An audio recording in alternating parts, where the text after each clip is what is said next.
Welcome back aking kaibigan, ang ganda ng pag-uusapan natin. Pinataob nila kay Soto ang malakas na team nila AJ Edu.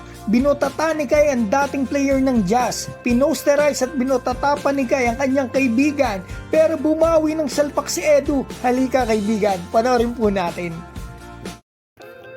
So eto na kaibigan, marami po ako sinama rito para sulit ang panonood nyo. Napakagandang pasa kay Kai. Mas maganda talaga, mas maraming touches si Kai. Kasi magaling talaga pumasa si Kai. Kita nyo sa game nito, napakaganda yung impact ni Kai sa game nito talaga. So ito nakapuntos po sa AJ Edu, perimeter kay Kai. Eto tingnan natin, nataka ni Kai dito ang dating player po ng Utah Jazz, si Jarrell Brantley. So yan, na-foul si Kai, free throw. Na-shoot ni Kai yung isa, nagmintas yung pangalawa. So ito ang nangyari dito, kinapitan si Kai. So another free throw kay Kai. So early foul trouble yung kalabang opponent dito. Naka-free throw, same result. 1 minutes, isang shoot mula kay Kai. So tingnan natin yung gagawin dito ni Kai kay AJ Edu. Natake niya, sayang hindi pumasok. So ito another one. Akala ko hindi maganda ipapakita ni Kai, pero buti na lang. Solid ang pinakita ng pambato natin. Nakakatuwa naman at nakuha pa nila ang panalo.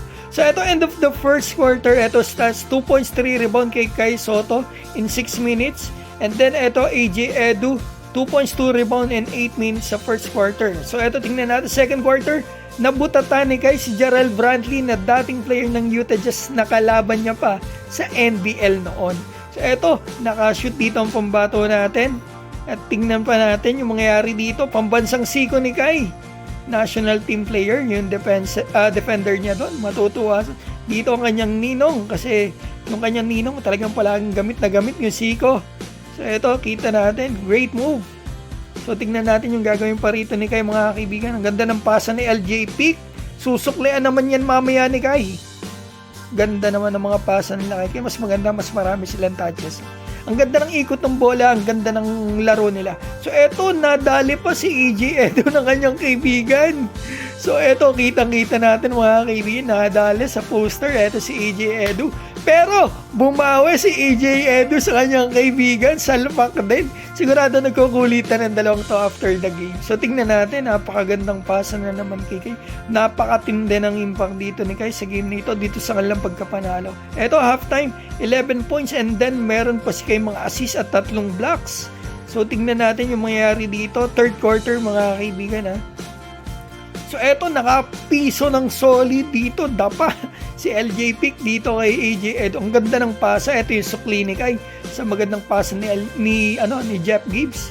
So eto, nadali pa ng butata ang kanyang kaibigan. Sigurado talaga ay yung magkaibigan nag-uusap after the game. So eto, tingnan natin, ganda ng pasa kay Suarez, hindi na ipasok. Ang dami sanang assist ni Kai. So ito yung final basket po ng pambato natin si Kai dito sa game na ito.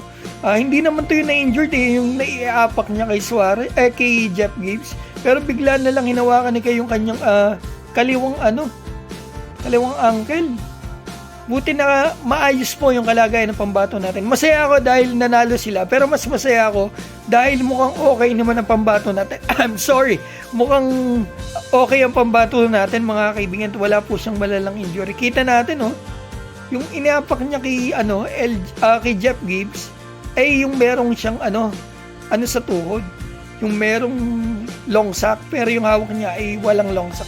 So hindi ko alam kung saan nangyari yon. Basta ang malaga, nakuha nila ang panalo at pinakamalaga, maayos po ang kalagayan ng pambato natin. Mukhang slight sprain lang mga kaibigan.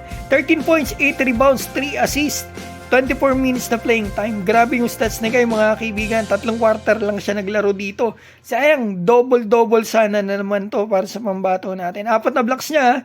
At ito yung masasabi ko sa game ng pambato natin, napakaganda ng comeback game niya dito kasi noong nakaraan medyo hindi maganda yung naipakita niya, hindi natin alam kung bakit, pero dito nakakatuwa, ang ganda ng kanyang nilaro, solid na solid talaga at nakuha pa nila yung panalo.